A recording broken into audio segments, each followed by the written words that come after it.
legislature's back in session. I want to thank everybody for their patience. We had some audio problems earlier, and we're now back on the record. And Senator Add, I believe the next bill on the agenda is yours. You're recognized. Thank you, Mr. Speaker. Mr. Speaker, I'll move to place Bill 106-34 COR as amended. Or maybe we should accept it first. Accept. Already? Okay, I'm just going to walk this through. I move to accept Bill number 106-34 COR as amended by the Committee on Environment, Land, Agriculture, and Procurement Reform. On the motion to accept, any objection? Hearing none. And I move to then place Bill 106-34 as amended in the third reading file, and I'd like to discuss it. On the motion to place on third, any objection? You're recognized, Senator. Thank you, Mr. Speaker. Yesterday we handed out a aerial map of the West Teason area to kind of give everybody an orientation of where is this property that we're looking at to rezone en masse through the instrument of Bill 106-34. And so everybody should have a copy of that. And that aerial graph, graphic that was handed out, you'll see on the towards the left side of the map, an area that's enclosed in yellow, and there's an arrow that points to it saying West Teason. That is the area that was formerly, for the last 70 years, 50 years, I think about over 50 years since the military had it, was used as the officers' housing area. Off to the right, you'll see there, of course, the runway for the airport, and to the south of the runway is another area that's enclosed in yellow, and that's South Teason. So hopefully everybody is oriented as to the area that we're talking about. So what Bill 106 proposes to do is basically, when West Teason was returned, all lands that were returned by the military came back, and they automatically assumed the zoning designation of agriculture. Now, with agriculture, of course, the use of the land is very limited. It can be used for single-family dwellings. You could build duplexes on it. You could even have cockpits on there. Those are permitted uses. But primarily for agriculture. What Bill 106 wants to do, proposes to do, is to then rezone that West Teason area up to R2. And what that means is that and this is purely voluntary on the part of the landowners that own property within that West Teason area. If they decide, hey, I'm perfectly happy to keep my property as zone agriculture, they can certainly opt out and decide to keep it zoned as agriculture. If they decide that they want to maximize the use of their property and be able to build, let's say, a hotel, and they can then choose to rezone up to R2. And in an R2 zone, you are allowed to have single-family homes, as you are allowed in an agricultural zone. You are also allowed to have duplexes. You are allowed to have multiple dwellings. You could have apartment houses with 3 units or more. You could even, within an R2 zone, is also allowed the permitted use would be, for example, a hotel. A hotel is anything that's 6 units or more where the occupants are transients. And so by then allowing this option to legislatively, to take advantage of the legislative rezoning, then certainly the landowners can maximize the use of their properties. Again, it's purely voluntary on the part of the landowners. Now, in Section 2 of the bill, it delineates what are the lot numbers that this rezoning will apply to.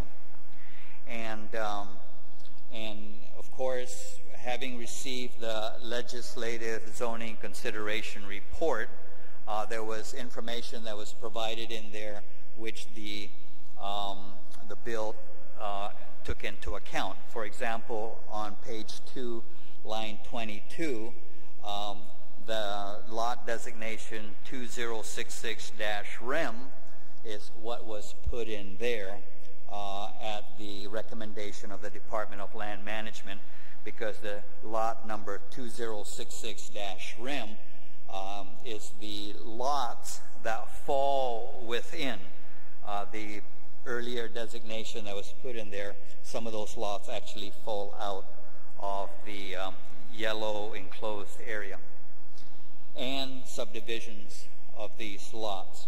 So, so Section 2 clearly identifies what lots will be eligible for this legislative rezoning. On page 3, paragraph C, there again it clearly spells out that the landowners have up to 180 days to step up and say, yes, by written affirmation, yes, I want my land to be rezoned up to R2 or R2 or just R1. And probably, you know, the reason why a lot owner may choose to rezone just up to R1 is because maybe at this time their plans, their vision is probably just to build single-family dwellings. They have no plans to build a hotel or apartment houses, and so they may just want to keep it at that. And so they have to step forward and say, I want it rezoned R2, or I want my property rezoned R1. Now, of course, if they do not, if they choose in paragraph D, line 10, if they choose not to take advantage of the rezoning, then that's certainly their option. And all it means is that when they do decide later to want to rezone to a higher designation, then they have to go through that process of going through the Land Use Commission, hiring a land agent to put their packages together and all that, and then take a number and stand in line at the Guam Land Use Commission for that processing. After that, of course, the Department of Land Management has a lot of administrative processing that they need to do, such as updating the master zoning map, etc. There is a fee on page 4. There is a fee on line 6 there that will be assessed to each lot owner, a fee of $1,280. Where did that come from? It's an estimate, and the Department of Land Management believes that that is a reasonable amount to defray the costs that are related with respect to this rezoning and all that. And that money will go back, will be deposited into the Land Management Survey Revolving Fund. Now, the bill also recognizes the fact that some of these properties may still be in probate, and so until the probate is completed, that kind of decision may not be possible to be made at this point. So the bill basically gives them 180 days.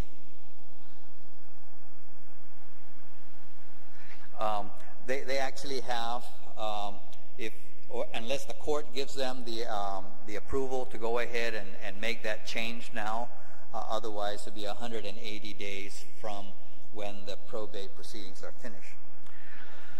On Section 3, the land zoning consideration report is required, and I believe yesterday we did receive the land zoning consideration report for bill number 106-34. I believe a copy of that has been circulated to everyone. The agricultural impact statement on section 4. We finally, with follow-ups to Department of Agriculture, they called this morning and they said the agricultural impact report is ready to be picked up, and so we asked them, please email it down to the office, and we should be getting that shortly. But there is an agricultural impact statement that's available.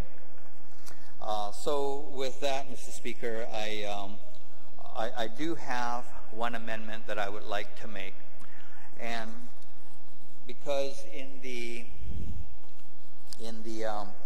land zoning consideration report, they listed in there lots which are subdivisions of lots within this enclosed area. And so in section 2, line 23 on page 2, I would like to make an amendment there to add language just to make sure that there's no misinterpretation, such that then at the end of line 23 on page 2, I would like to add in the phrase, line 23 reads, subdivisions of these lots, comma, or as determined by the Department of Land Management to be within the boundaries of lot Naval Air Station, Agania 13 Officers Housing. I have a copy of that. We can go ahead and pass it out. But what that amendment does is it just provides that additional assurance that land management will in fact determine whether, because there are some lots where part of it is within the yellow boundary, but when it's subdivided, the subdivided lots actually fall outside of that. And so those lots that fall outside of the boundary are not included.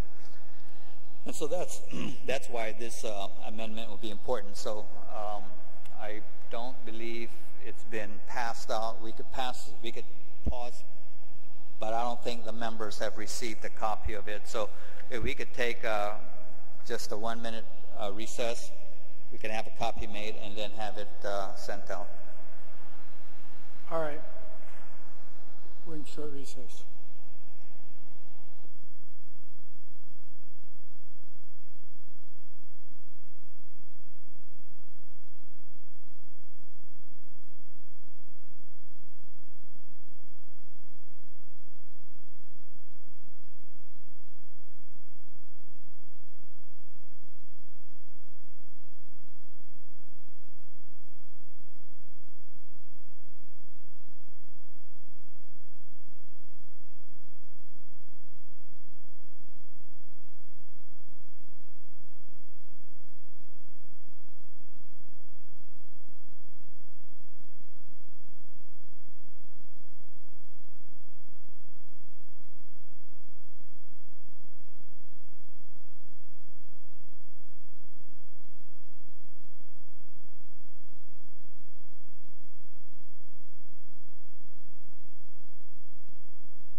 You're recognized, Ms.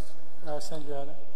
Thank you, Mr. Speaker. So the amendment has been passed out to amend line 23 of page 2 of the bill, and at the end of line 23,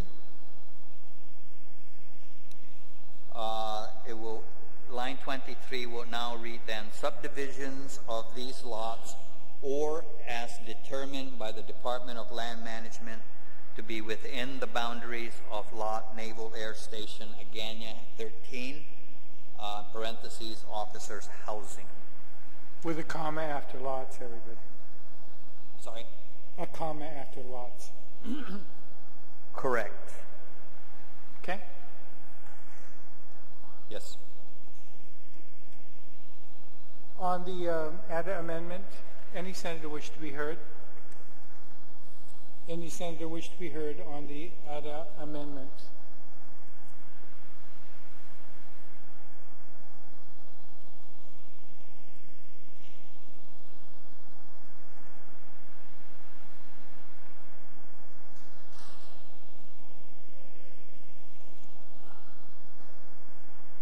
Madam Vice Speaker, do you wish to be heard on the Adda amendment? We'll take a short recess.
Legislature's back in session. Any senator wish to be heard on the main motion?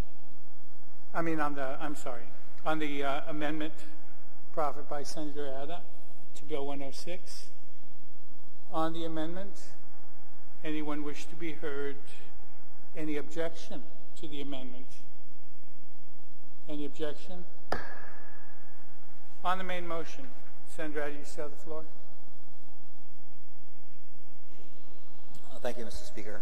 Mr. Speaker, during that brief recess, I think a very valid question was asked about, well, why is it that just that area that is designated as West Teason and bounded by the yellow boundary, why is it that we're just zoning just that piece of Teason? Why not if you recall, when you drive along towards the airport, the former civilian houses, the two-story ones, why are we not rezoning that? Quite frankly, because that is not what Bill 106 has done its research on for purposes of rezoning. I think probably the best way to answer the question is that the rezoning proposal that's being made is being limited to the old officers' housing, and it was in response to the transfer, the deed, when the military transferred this property, the old officers' housing, when it transferred it to the government of Guam, and with the understanding that for the last 50 years it's been used as a housing area, and the government of Guam agreed to accept the property back and to continue using it for housing subdivision. And so Bill 106 just kind of closes the loop on that and says we would like to make the option available to the landowners to rezone that property up to R2. There's nothing that says that later down the way we can't take a look at rezoning other areas that are being used for residential, but that's not what is being discussed today. So with that, I ask my colleagues to favorably consider Bill 106, which would allow the landowners who have finally gotten their properties back to be able to take advantage of this legislative rezoning so they can maximize the use of their properties. Thank you. Thank you. On the main motion, any senator wish to be heard on the main motion? Senator Torres. Anybody else? Senator Torres, you recognized. Thank you, Mr. Speaker. Mr. Speaker, I rise in full support of Bill 106-34, and I commend the author for finding a way to facilitate the development of this property. I think one of the main challenges that we have on this island when we're dealing with properties that are returned to the original landowners is that at that point there are usually so many heirs involved in the picture, and there are so many heirs that are dispersed throughout different parts of the United States. And sometimes the ability of either a new landowner or a landowner that's part of an estate to move forward with either reconciling, what to do with the property or to make best use of the property for the benefit of the family is hindered by zoning issues. And what this bill does is it really facilitates the process for those families. So I rise in full support. I understand the property is primarily a housing area, and so having it go from agriculture to a multi-dwelling zone, R2, is very appropriate. Many of the opportunities also exist for some of those landowners perhaps to seek at a later time a commercial zoning to further maximize the use. But I think at the very least what this bill does is it facilitates a lot of property owners on Guam who just want to finally make best use of the property as contemplated by the master plan for the area, and to do it in a way that if they choose to move forward, the avenue is there. For those that really aren't in the position to, there's no harm to them with this bill. So I rise in full support. I think that it's a good measure to help people in pursuit of development, further development, but mostly to just come to grips with what to do with the property and how to best move forward with it. Sizuz Maasi. Thank you, Senator. Senator Snodestein. Thank you, Mr. Speaker. I rise in support of the bill. I only have one question, and that is on page 2, line 1 to 3. Just wanted to make sure that if any of the landowners, if the bill passes, does intend to make it a hotel, it doesn't violate the deed when the United States government gave the property where it says it'll be used for housing subdivision. A hotel is not a subdivision. I just want to make sure that was clear. Was that for the sponsor, or you're just stating for the record? Senator Adler, do you wish to address that concern of Senator Snodestein?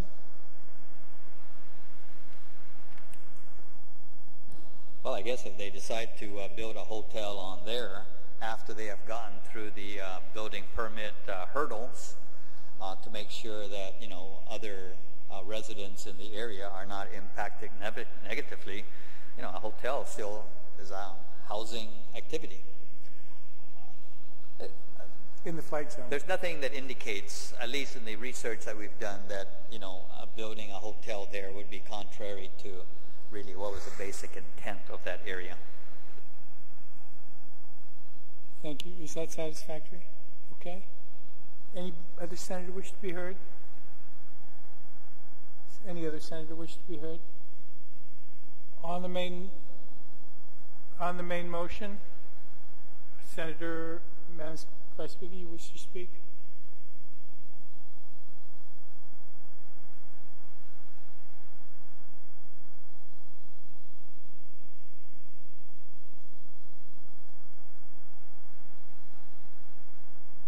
Thank you, Mr. Speaker.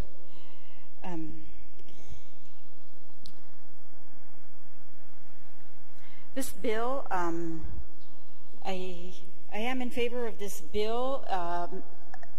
It's our hope that this bill is going to help these original landowners who have been prevented from use of their property for many, many years to finally use this property, and to particularly for residential areas or multiple residential units. My only concern with this bill is that we're making a huge exception to the way that we rezone land. We bring it into the legislature and rezone it en masse. We don't have a list of the landowners that are actually being affected or who own this property, and maybe because of many years of seeing land transactions on Guam, I just can't help but always want to be suspicious of what we are doing here when it comes to mass transactions regarding land, or in bulk transactions, because I believe that the TLUC, or the GLUC, the Guam Land Use Commission, when it does its review of zone changes, is by law mandated to be very thorough. And so I'm just nervous or worried that we are not being as thorough as they might have been. I know for a fact that they are required, when they are going to consider land zone changes, to get input from the municipal planning councils, have hearings by the municipal planning councils. They are supposed to get input from the Development Review Committee, which consists of the various agencies of the government of Guam that are responsible for regulating, for enforcement of all our seashore regulations, our planning regulations, and including DPW's permit section, EPA, Parks and Rec for historic properties, DPW, PUAG is now Guam Waterworks, the Bureau of Planning, Department of Ag, Department of Commerce, the Fire Department, Public Health.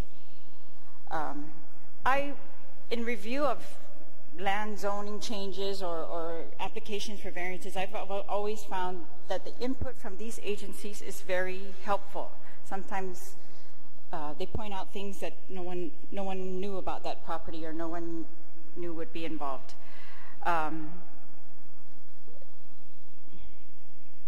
The other thing is that just because we're talking about Tizen, and Tizen has a long history, and we all know the complicated nature of Tizen properties and how not all Tizen property owners were treated the same. And that's my other concern with this bill. It's not that I want to do a mass rezoning of Tizen. In fact, I don't like to do that at all. But I am concerned that we are taking on this rezoning for portions of Tizen and for certain property owners, but we did not really afford this opportunity for those property owners whose property was taken back by the government, or for the Tizen highway taken back by the airport because they deemed it necessary for, zones around the runways, or property that was, and we are not affording this opportunity in this bill for those property owners that exist up there along the cliff, along the Tizen Highway, that are going to be impacted by phase 2 of the Tizen Highway. And we all know rezoning your property up increases the value, and I just think, these property owners could have been afforded a higher value on their property, but some Tizen owners will be getting higher value, some will not. Some have been afforded commercial zones by the legislature, some have been afforded M1 zones. So those are my concerns. But I do see no harm in residential zoning, and I hope that this does assist those original landowners. I really don't have any way to tell if we're even talking about the original landowners at this point. There's no list of those landowners right now. This property's been sold, as much of the Tizen property has been sold. But I do stand in support of the bill, and I have asked the Director of Land Management if we could see what the surrounding zones are surrounding this area, and just waiting for his input on that. But otherwise, those are my concerns, and I thank the sponsor for this bill, and I do hope that it will benefit the original landowners, Mr. Speaker. Thank you. Thank you. Any other senator wish to be heard on the main motion? On the main motion? If not, the sponsor is welcome to close. Thank you, Mr. Speaker. And I think I've probably said enough on Bill 106, and I just urge my colleagues to favorably consider the bill. And I do also want to report to the body that I've just received in the email the agricultural zoning, or the agricultural impact statement from the Department of Land Management, and I will afterwards I'll provide a copy of that to everyone.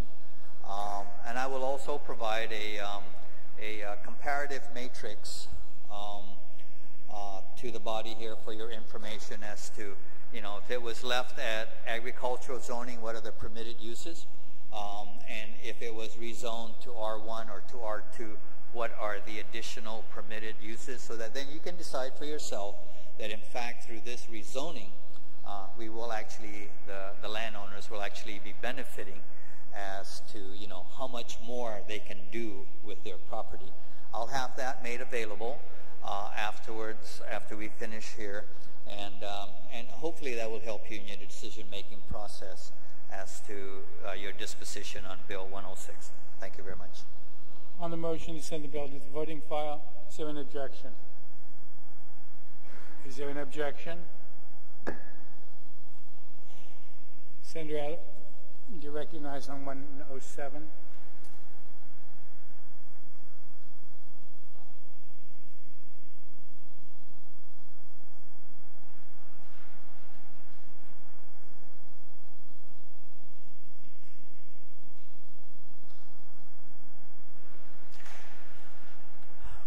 Thank you, Mr. Speaker. I move to accept Bill number 107-34 COR as amended by the Committee on Environment, Land, Agriculture, and Procurement Reform. On the motion to accept, any objection? I move to place Bill 107-34 COR into the third reading file, and I would like to discuss it. On the motion to place, any objection? You're recognized. Thank you. Mr. Speaker, first of all, I should clarify that we are speaking on an amended version of the bill. The amendments that were made were actually more so a matter of form, as was recommended by legal counsel, and so that's where actually all of the amendments were made. And if anybody wants to take a look at the trail of what those revisions were, they certainly can make those available. I believe a copy of the aerial map has been passed out to everyone regarding Bill 107. What Bill 107 does is it seeks to set aside approximately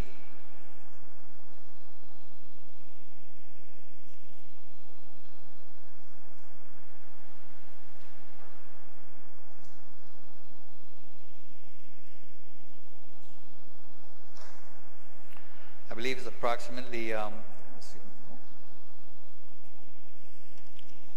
4 acres of land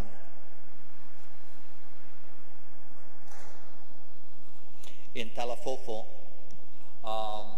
to be used as a community garden.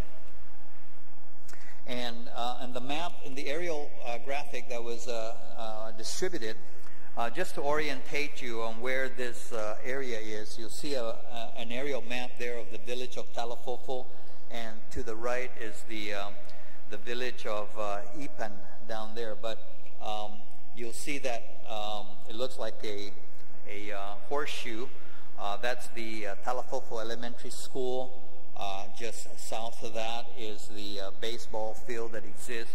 And further south, you'll see an area that's been highlighted in green. And that's the area that is being proposed to be placed under the jurisdiction of the Talafofo mayor, who will then use that area as an area for a community garden. Now, how exactly he's going to parcel that out, that's left for them to do. This property is actually property that was set aside under the Land for the Landless program, and it's designated as community assigned property.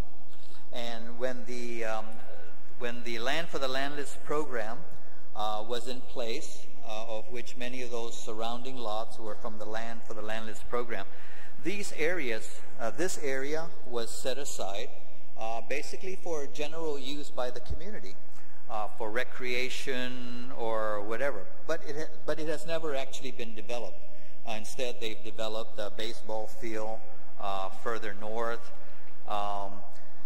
And so the mayor has asked, expressed his interest that he would like to take over jurisdiction of that property that's located to be used as a community garden. And it's really as simple as that. And so I just ask my colleagues to favorably consider transferring, basically rescinding the administrative jurisdiction of that lot, which is currently deeded or leased to the Department of Land Management, and to vest the office of the mayor of Talafofo and the Municipal Planning Council with the administrative jurisdiction, so that now let the village of Talafofo decide how best to use that area as a community garden. Thank you, Mr. Speaker. Thank you very much, Senator. On the Bill 107, on the main motion, any senator wish to be heard? Any senator wish to be heard? Senator Tommy Morrison. Thank you, Mr. Speaker. I rise in support of Bill 107. I appreciate the author's efforts here. I was at the public hearing, and the mayor was pointing out some of his plans, working with some of his constituents. I think they have some things that are already in the works. However, I just want to ask the author, or maybe on page 2. Can we take, Senator Morrison, can we just take a short break? Sure, thank you.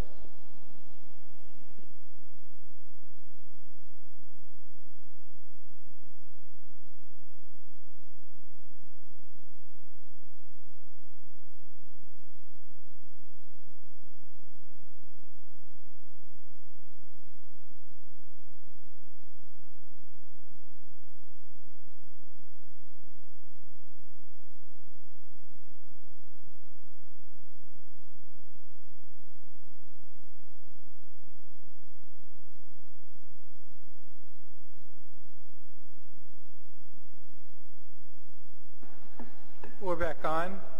Senator Morrison, you had a question for the sponsor? Actually, Mr. Speaker, I'm not sure if I appreciate what the author is trying to do on page 2, line 19. You know, and I recall when we were working to transfer some other jurisdictions or some other facilities to the mayors. I recall this same type of provision here. If there was no activity within a certain time frame, that it would revert back to the Chamorro Land Trust. But I don't recall giving a specific time frame, like 3 years. And I'm not sure if the mayor is prepared or the community is prepared with 3 years. I think it's enough time, but what would define a functioning community garden if they're challenged at one point within the 3 years? Would this automatically? Well, the language basically says shall revert. So I'm just concerned if there are some fluctuations. We know that with some facilities, we see the efforts being made that we've transferred where there's planning ongoing, but at the same time, there's some years where their efforts are stalled. So I'm just concerned within the 3 years if something should occur that this automatically, based on this language, it would automatically revert back to the land trust.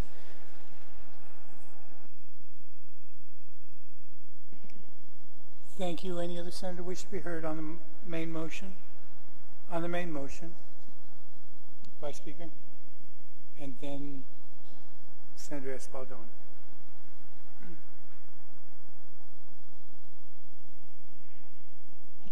Thank you, Mr. Speaker. I rise in support of this bill. I thank the author, and I also want to just on the record state support for the mayor of Talafofo's his vision for this property. At the hearing, I thought he was inspirational, the way he described his vision and how he wanted the people, and especially the young people, to work the land. And he said, it's good to work the land. Pretty soon there will be no food stamp and Section 8. We need to have people plant food and generate revenues for their families. And he talked about other rules that he would put on the property, first come, first serve, and that this is a property on the cliff line. But I very much appreciate the mayor's intentions, and we wish him the best. And he said he is working with GWA to get water to this property, so I also hope that that is being facilitated. The Department of Land Management had indicated in their testimony that They were concerned that they did not want the topography of the land changed because that might create flooding for surrounding areas, but the mayor assured us that he had all of that under control and that there were sufficient ponding basins in the surrounding areas. So I just want to rise in support of the bill and rise in support of the Mayor of Talafofo for this endeavor. Thank you very much, Madam Vice Speaker. Senator Espaldon. Thank you, Mr. Speaker. I definitely rise in support of the intent of this bill, although I do have a question. In the opening statements of the author of this bill, he referred to the lot being 4 acres. On page 1, under the legislative findings and intent, we basically are looking at 5,000 some square meters, 1.3 acres. So I think we just need to make a clarification. What is it? And so if I'd like to ask the author to yield to answer that question, because on paper, in black and white, it states 1.3 acres as opposed to the stated 4 acres. Senator. Yes, Mr. Chairman, and I have my staff verifying that information. First of all, I think the 4 acres was, if you take a look at the entire shaded area, that's 4 acres. That's a 4-acre lot there. But as you can see from the illustration that was provided, there was some assignments that were made to that property. And so you subtract that from the 4 acres, and then in this area, I believe there was a depression that would not be suitable for your community garden activities. And so I think what was netted out was 1.3 acres. But my staff is verifying that information as to really how many acres is available for this community garden. But the bill is very clear that what's going to be given to the jurisdiction of the Talafofo mayor are those areas that have not been, the bill intends to recognize and sanction pre-existing residential deeds and leases on those portions of the lot. And so, we're not going to throw anybody out. But we're verifying the area. Satisfactory. Well, I appreciate that, but again, I guess we're not clear as to really what the total size is what it comes down to. And I just want to state, because it's in black and white, that the area that's going to be transferred to the Talafofo mayor's jurisdiction would be only 1.31 acres. And I just want to make note of that. Not that I'm against it, because I really believe, and I think through many terms, we've heard different senators and even senatorial candidates talk about the importance of reviving the agricultural industry and making it more prominent in terms of as part of our economy. I think this is a great first step. When I used to farm in Hawaii, one of the concepts that they had back there were agricultural parks. This seems to be almost in the same vein in terms of creating an agricultural park in which you could actually get residents of the village to perhaps farm a very small portion. If even it's only a 10 by 20 piece, there's a lot of different produce that you could grow on a small piece. It's a very good educational tool for the younger folks as well. It's a good place for even the Manamko to go and spend their days tending to their crops. So I definitely am in support of this. What is just not clear to me is exactly how big it's going to be. But I'm in favor. We know that Talafofo deems itself God's country, and what better way to exemplify that by growing even more food and fruits and vegetables for our island. Thank you, Mr. Speaker. Thank you very much, Senator. Any other senator wish to be heard on the main motion? On the main motion, if not, I'll invite the sponsor to close.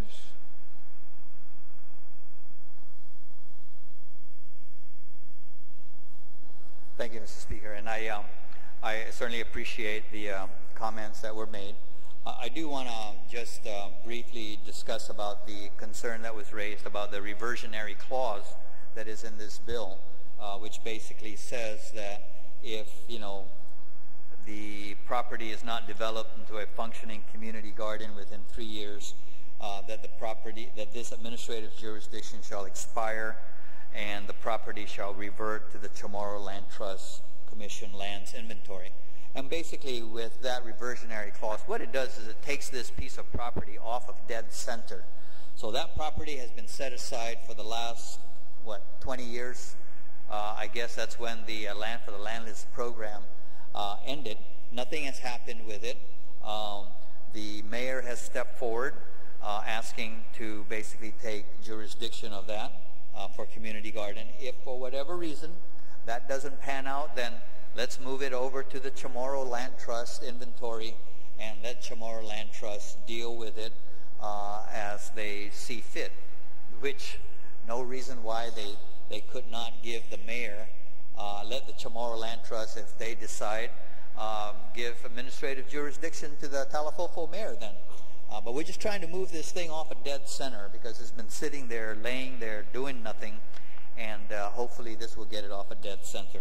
Otherwise, I think the mayor's vision certainly is very good, and I would ask my colleagues to favorably consider the bill. Thank you.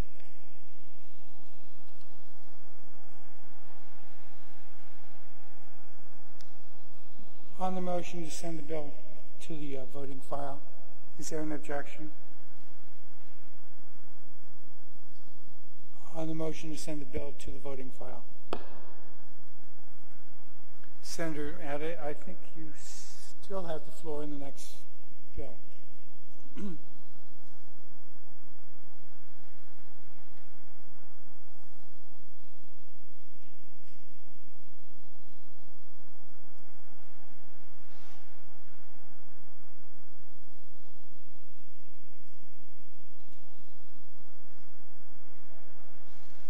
Sure.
Senator Lee, we're on your bill 117. Thank you, Mr. Speaker.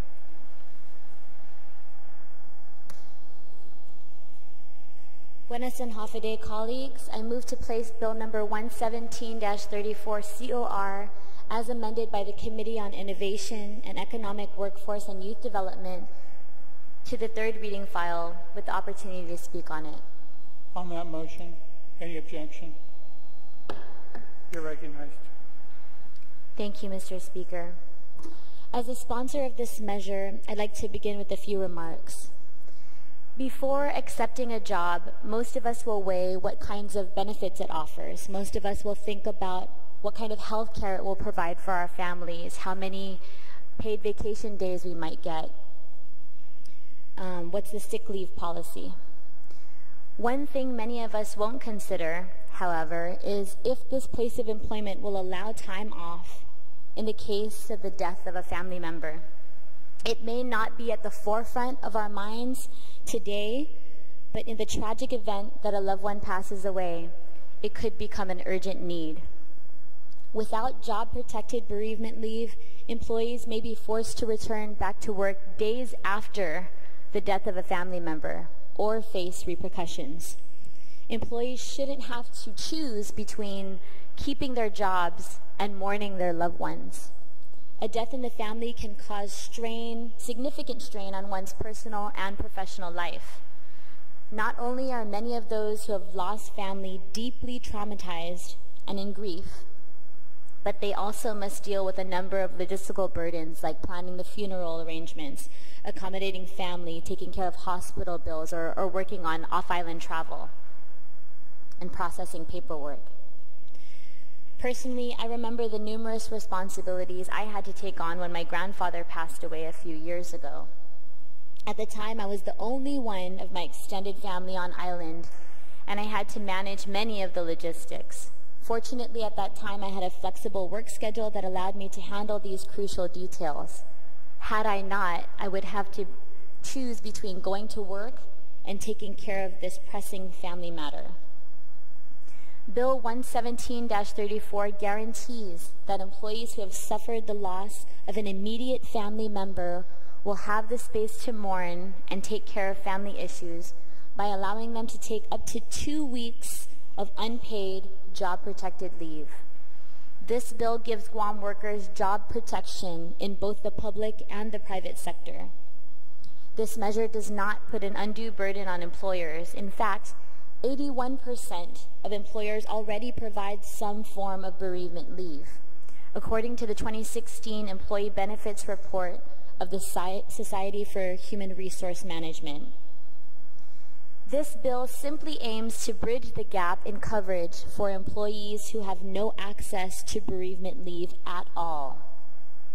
Thousands of employees can be positively impacted by passing this bill. Under this bill, employers are not responsible for paying wages during bereavement leave. It simply gives the employees the peace of mind to know that they can take some time off to grieve and take care of family business. A companion bill, Bill 118-34, which we'll hopefully also discuss today, clarifies who this bill would cover. Businesses with fewer than 20 employees would be exempt from providing this unpaid job-protected leave. This ensures that our small businesses would not be detrimentally affected while still covering a majority, 72% of all Guam's workers. Bill 117-34 COR would put into law our island's strong values and traditions. Providing job-protected leave for grieving families is good for businesses and good for employees. It improves engagement, morale, and productivity. Our businesses and our people believe that strong families make a strong Guam, and it's time that we update our laws to help support that. Once again, I'd like to thank the many co-sponsors of this bill, and I look forward to working with my colleagues and looking forward to their support on these measures. Mrs. Masi. Thank you, Senator. On the main motion, any senator wish to be heard? On the main motion, any senator wish to be heard? Madam Vice Speaker.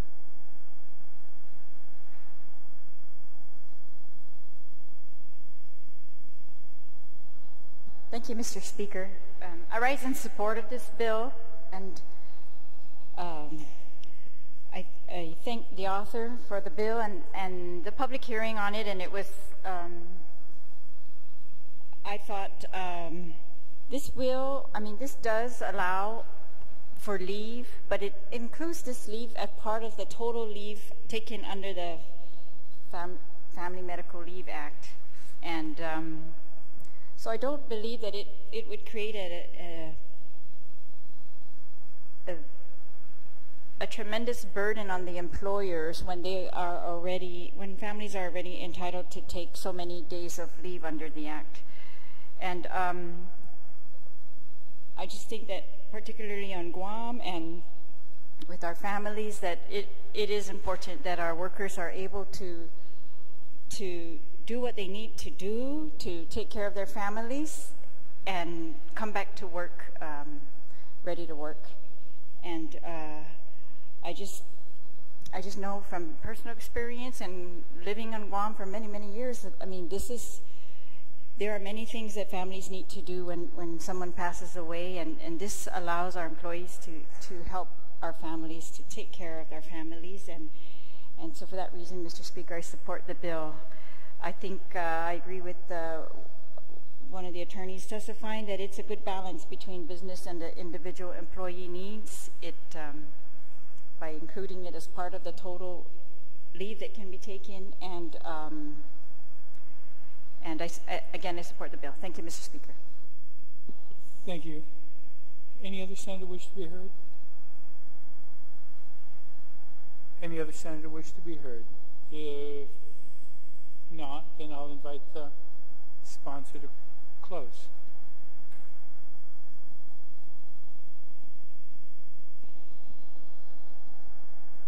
Mrs. Massey, Mr. Speaker.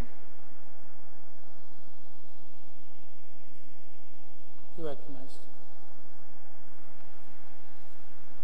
In closing, I'd just like to thank my co-sponsors, thank all of my colleagues for their consideration of this bill. I'd also like to thank the community advocates and the stakeholders that we worked with to review the draft bill, to give us some of their feedback.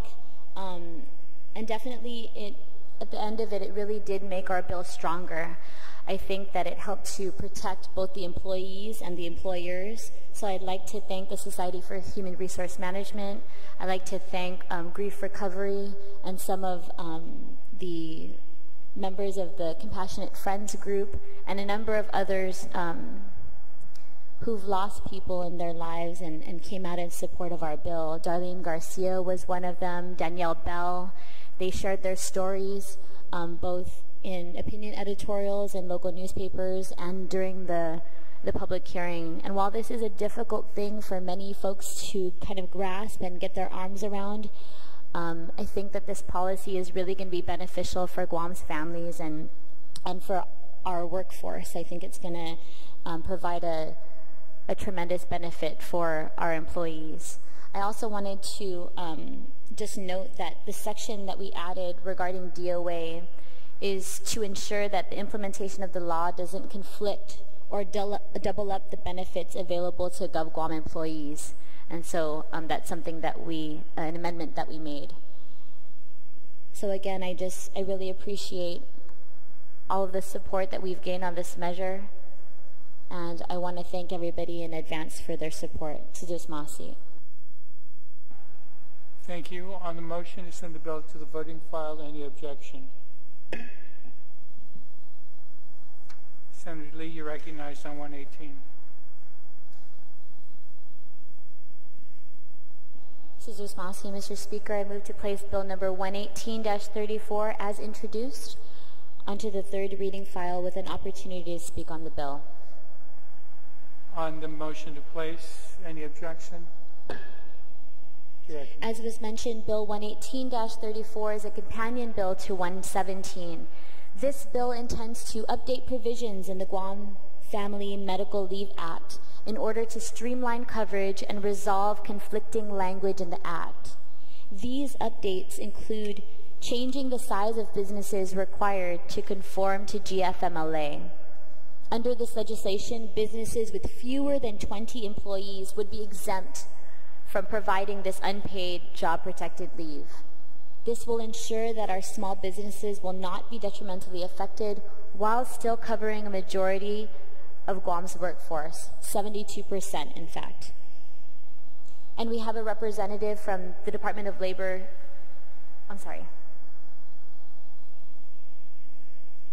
We worked with representatives from the Department of Labor. We also worked with folks from the Society for Human Resource Management and a number of others to introduce this companion bill to 117, and I want to thank my colleagues in advance for their support. Mrs. Massey. Thank you very much, Senator. On the main motion, any senator wish to be heard? On the main motion, any senator wish to be heard? Madam Vice Speaker. Thank you, Mr. Speaker. I just had a question of the sponsor with you, and my question is, I'm trying to grasp these statistics, but how many businesses on Guam would be impacted by this increase of threshold?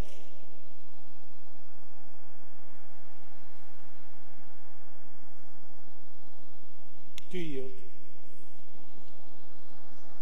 I want to thank my colleague for the question. In our research, we found that the majority of Guam's workforce were employed by a handful of workplaces who employ more than 20 employees, which was about 19% of workplaces on island. So the 20 employee count was a good threshold that would cover a majority of the workers on island without placing an undue burden on the 81% of organizations consisting of small businesses who employ 1 to 19 employees. Does that answer your question? I can give you an exact number.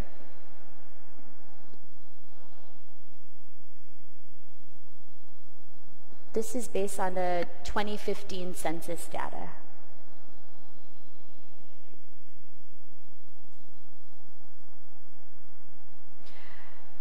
I mean, am I reading this correctly then, that 19% of business establishments employ 20 employees or more? So, okay, and then 81% employ 19 employees or less. And so are we affecting 81% of employers? We're affecting 81% of small business. No, 72% of employees. So a majority of the employees would be affected by this, even though a majority of organizations are small businesses, but they're all small, so a majority of the workforce would be employed by businesses larger than 19 employees.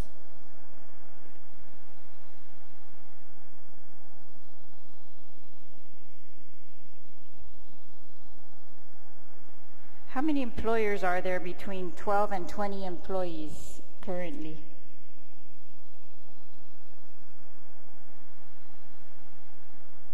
I can get back to you on a impact. Yes, on an exact number. Yeah, I guess, Mr. Speaker, I didn't realize this bill would affect 81% of small businesses, 72% of employees, or is it the opposite? One is employers and one is employees. Yes, 81% of small businesses employ 19 employees or less. So this bill would increase these benefits and to 81% of small business. I'm just not sure what is the amount that is changing between 12 employees currently regulated and 20 employees. How many businesses fall in that category? Well, right now, this bill would affect 100% of the employers on Guam because it's not able to be enforced based on the current law. Part of Guam Family Medical Leave Act indicates that it's 12 or more employees is the threshold, and part of it says 25. And so when we met with the Society for Human Resource Management, they said it's really difficult for us to implement this because we're not sure which one it is. So this law just clarifies that and gives them the ability to figure out who would be covered and who would not be covered. Vice Speaker, with regard to your question about the economic census data,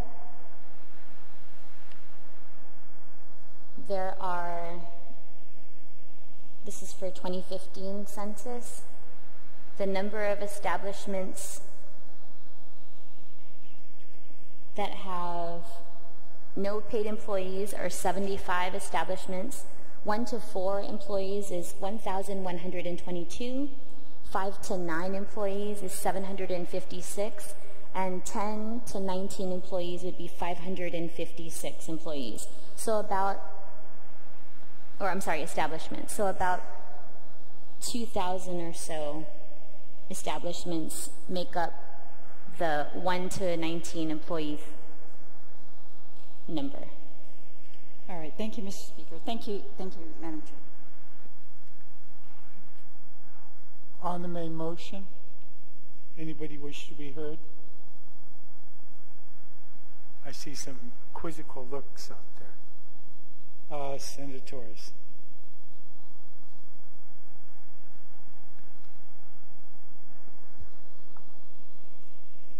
Mr. Speaker, I think that the retiring speaker brought up a very good point about what the actual impact is to this.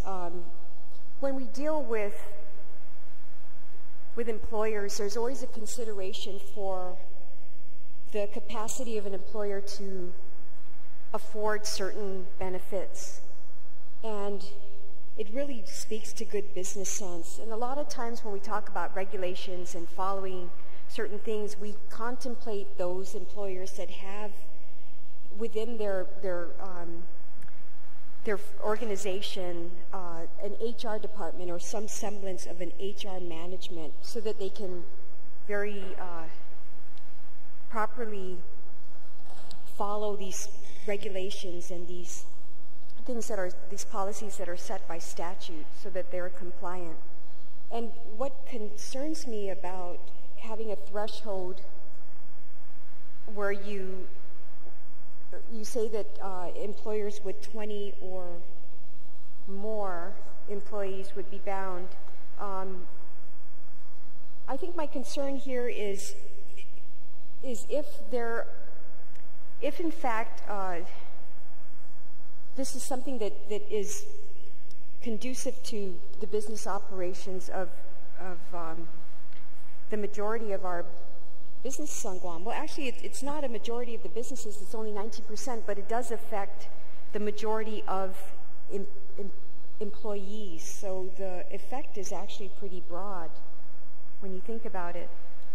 But where I'm going with this thought is, while I'm a little concerned about the extending the threshold so that more people can avail of this benefit, I initially was concerned about whether it's too much of a burden to the employers, because now you're opening it up to a lot more people. But I do think that regardless of whether it's 20 or 25, most people in that category have an HR department or have some semblance of HR management, so I don't think that it really makes that much of a difference. And I would, therefore be inclined to support such a measure, because when we're dealing with Family Medical Leave Acts, we're not dealing with a circumstance that is ordinary. It is probably more extraordinary than it is ordinary. And we do need to have more consideration to people when they are in a time of need and do need to avail themselves of leave and to have certain protections in place. So I do support this measure. I don't think, although it now expands the benefit to a lot more people, I don't think that it is a burden necessarily to businesses who have to manage it, because going from 25 to 20 is not, generally those businesses are already set up to handle these sorts of things and the management of this type of policy. So I would be in favor of it. Thank you. Thank you very much. Any other senator wish to be heard? Any other senator wish to be heard on the main motion? If not, Senator Estevez.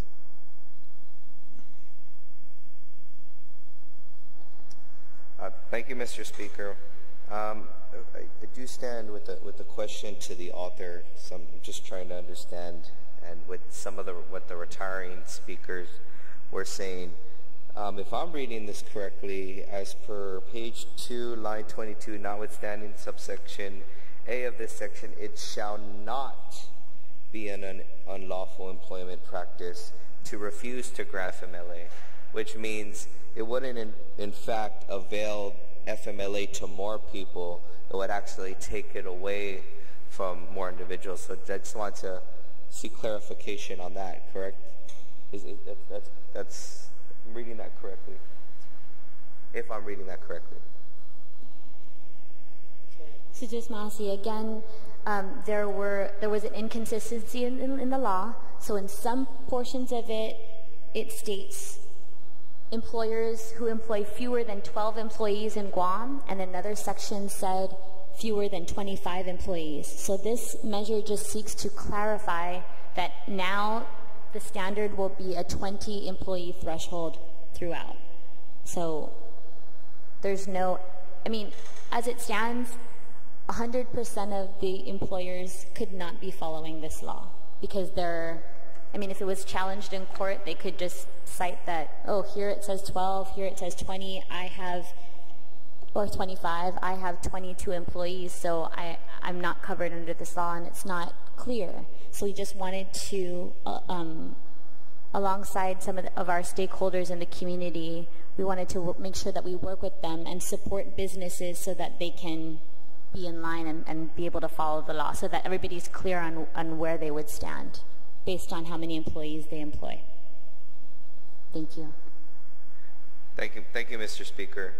With that being said, and with the intent of this legislation, I do stand in support of what it intends to do, and I ask my colleagues to do the same. As a small business owner myself, it is difficult that in some situations, even with 20 employees, some may be part-time wage earners.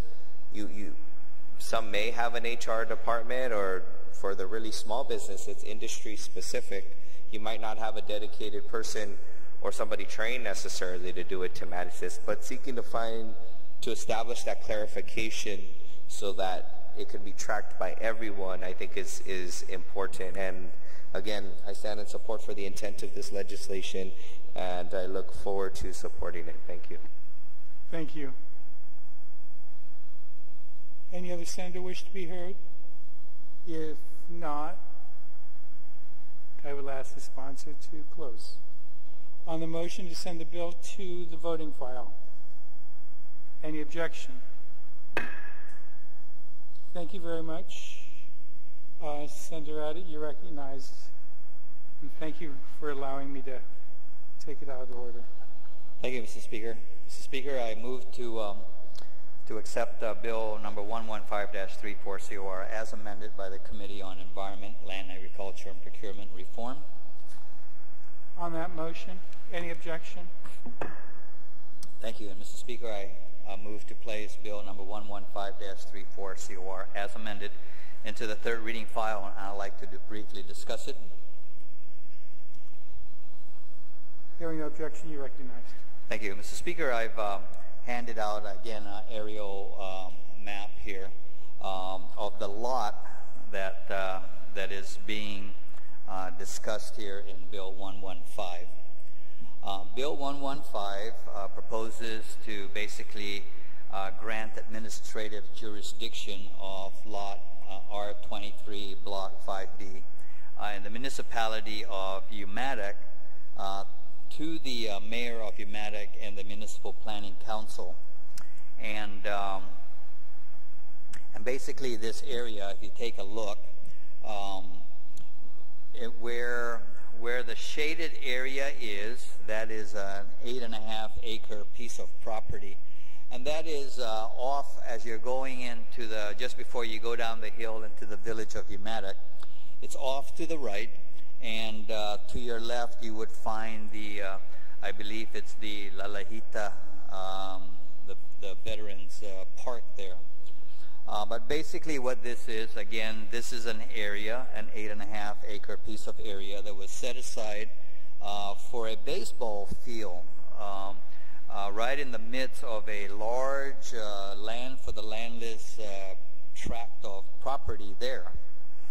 And so that property was, you know, it's got infrastructure going into there, and the mayor has basically asked, you know, if he could take administrative jurisdiction of that property, but they're not quite sure at this point what it is that they want to do with that, whether to continue it as a baseball field, to possibly maybe, if by getting administrative jurisdiction of property, possibly receive some funds from GURA, possibly to build a basketball gym, or you know, so there's many possible uses that they could put on this property here. Just not quite sure. So recognizing that, the bill basically in Section 2 stipulates that the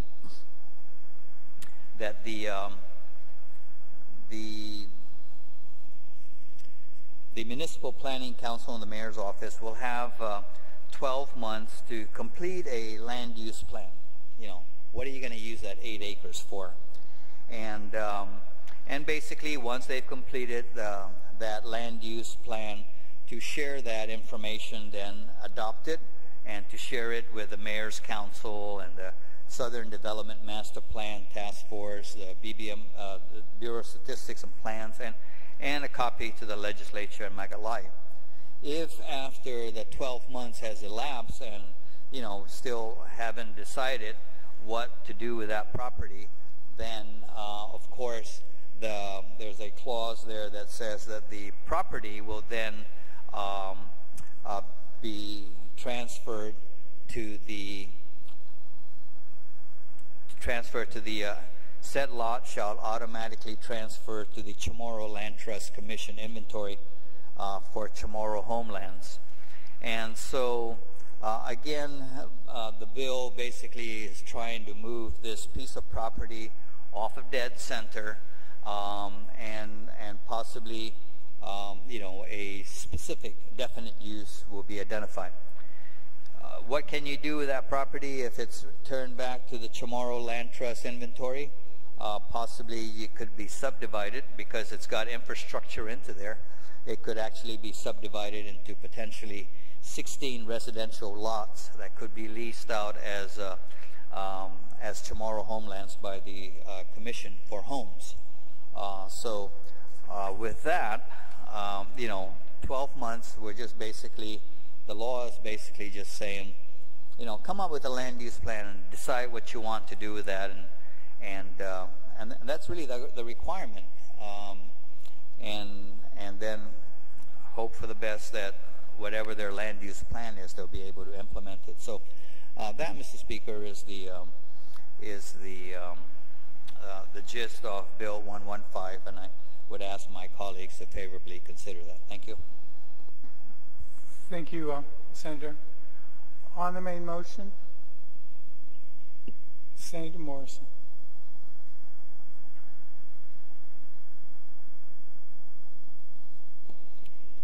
Thank you, Mr. Speaker, for the opportunity to comment in support of Bill 115. I know this property very well.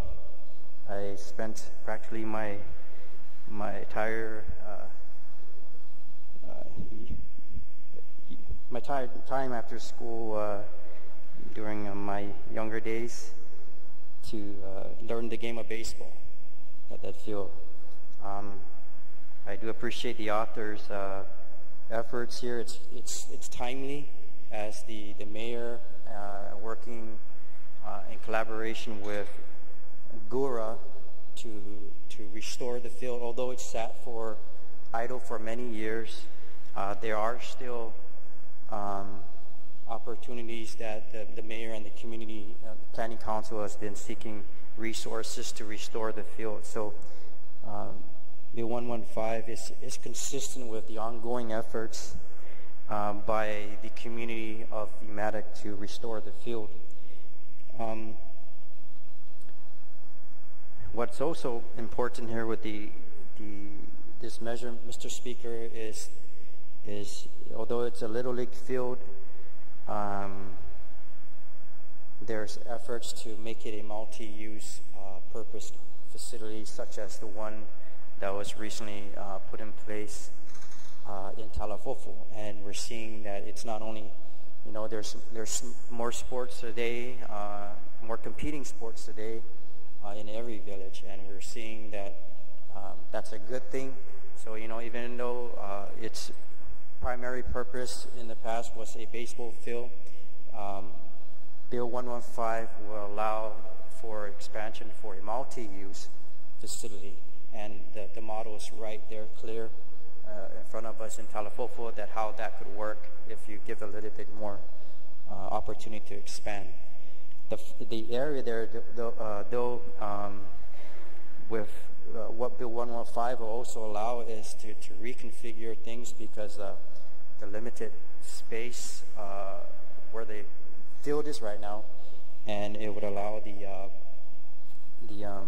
to use more of a more proper field area, because if you know the area, a lot of it is kind of wetlands, or where the water drains to, it drains right primarily into the middle of the field. So it would allow for a reconfiguration, expanding the dimensions of the property and maximizing its use, not only for the community of Umatic, but the adjacent villages, Malesso, Agate, and other communities that used to use the field at one point. So I also want to point out, Mr. Speaker, again, as our previous efforts in the past to move the Southern Development Master Plan forward, and the author ensuring that the community within 12 months provides a land use plan that would be incorporated into the master plan is very important as we move forward in how we develop these lands down south. But it is consistent with the use, I mean, what 115 is and what their ongoing efforts. And I think once this is put in place, I mean, it's timely, it's interesting. I never discussed with the author of exactly what was already transpiring, and to get this field, the community field up and running, and the kids on the field playing, and to see this effort, because we were working with a limited space, to see how we can move the field around so we can maximize its use. I mean, this is very timely, and I wish to thank the author again, I mean, for these efforts, not only in Talafofo and other jurisdictions, but certainly we need to get these types of facilities restored and look at what models are in place that we can turn them into multi-uses, understanding there's a lot of competing interests out there. So thank you, Mr. Speaker. Thank you, Senator. Any other senator wish to be heard on the motion? Main motion? On the main motion, Madam Vice Speaker. Thank you very much, Mr. Speaker. I support the intent of this bill and the efforts of Umatic Mayor and Municipal Planning Council and the residents to expand facilities for their youth and for the residents. I just have concerns, Mr. Speaker, because I wish the Department of Land Management Director was here. It seems to me that this property was reserved for, according to his written testimony, to comply with authorizing land exchanges for property owners whose lands were taken for the Route 2 road expansion.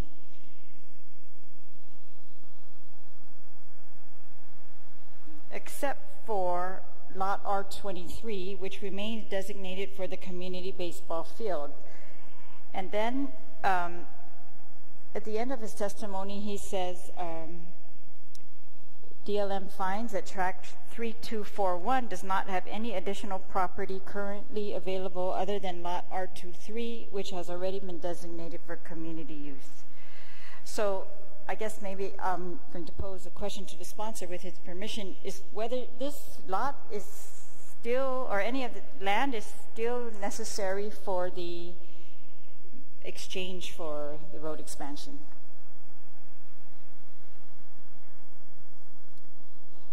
If the sponsor would yield. Sure. Not that I'm aware of.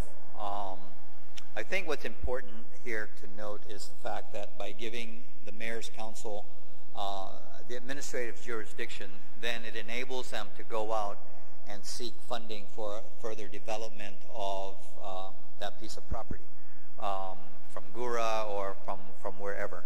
So that's the important piece here. Insofar as now, do we want to take that 8 acres there to be able to reserve it for more land exchanges? I mean, in our research, we didn't come across the fact, anything to indicate that we want to reserve it for that. I think whatever land exchanges needed to be done was already done years ago, and we have this 8-acre parcel that's left, and that's what the mayor is asking for.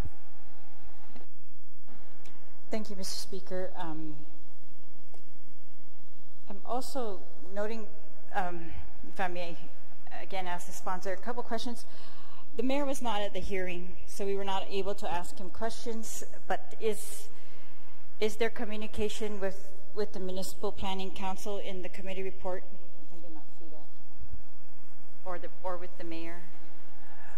No, not with the Planning Council itself. However, my staff did sit down with the mayor of Umatic, just as we did with the mayor of Totu, Momong Totu Maiti, regarding the West Teason. But it, the mayor is fully aware of this. In fact, he actually expressed his preference for another piece of property, but that belongs to Gura, and that was out of the question. So they are fully aware of this, and he has expressed his interest in this piece of property. Thank you, Mr. Speaker. It just seems apparent to me from reading all the testimony and even the intent of the bill that this lot, that part of this lot, we're talking about 8.5 acres of property here. And part of it was to be used for a baseball field, and I think that has been available for use as a baseball field, but has not been developed as a baseball field. Is that correct? Still working on that. And I just think property that is owned by the Department of Land Management is owned by the government of Guam. There's no reason that the mayors, and as is obvious from this bill, are not able to utilize that property if, with discussions with land management for facilities. But I think it's being said on the record, but it's not really, I can't see anything written talking about developing a mayor's, anything with Gura, or building this new mayor's facility or something like that. And so those are just my concerns, is that we're talking about 8 acres of property. I wish we could get the intentions of the Municipal Planning Council, their intended use of this property, the 8 acres, and so that we could be more deliberate in what we are approving here. I mean, otherwise, of course, the baseball field, I think, has already been, established that it would be used for that purpose, any type of recreational facilities. But when we're talking about using it to build something else, I just think even delivering such a plan to the Southern Development Master Plan Task Force does not necessarily, or BSP does not necessarily mean that, the task force or BSP, which is in charge again of... Point of information. Mr. Speaker, I apologize. I just want to clarify some things. I know I didn't mention specifically with regards to Gura and the block grant. It was recently announced also in the media of the award to restore the field. So I didn't mention that, but over $400,000 already dedicated to restoring the field. And what I was trying to clear up is that the amount of money can go to expanding it to making a multi-use facility, but we were working with limited space, and that's why I believe 115 would open that up and not have or hinder that opportunity to use the field or the space more for a multi-use purpose. That sounds great, Mr. Speaker, and I have no objection to that. I just wish they would be more specific as to how much land do they need for a baseball field, for a multi-use facility, versus the 8.5 acres that we are transferring here. And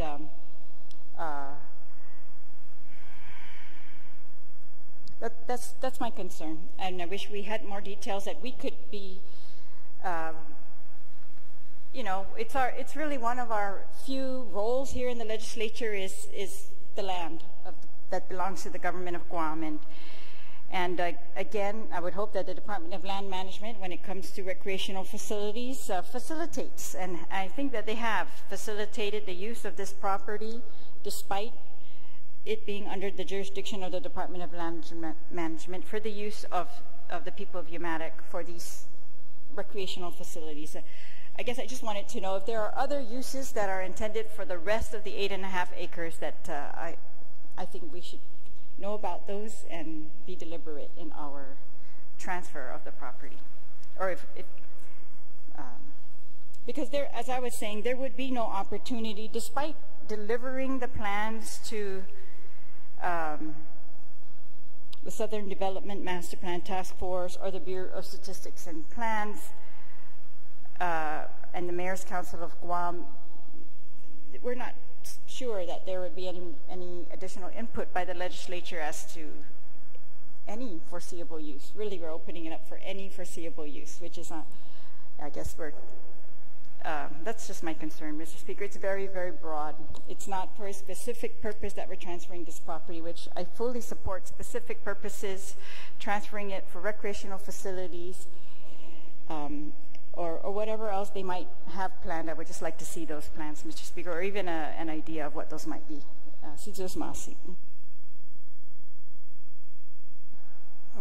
Thank you. Any other senator wish to be heard on the bill? On the main motion?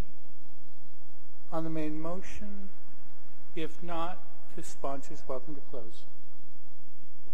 Thank you, Mr. Speaker. I appreciate the discussion.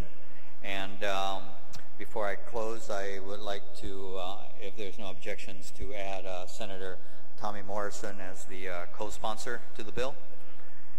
And with that, I would ask my colleagues to favorably consider Bill 115-34. Thank you. On the co-sponsorship, hearing no objection. On sending the motion, sending the bill down to the voting file, any objection?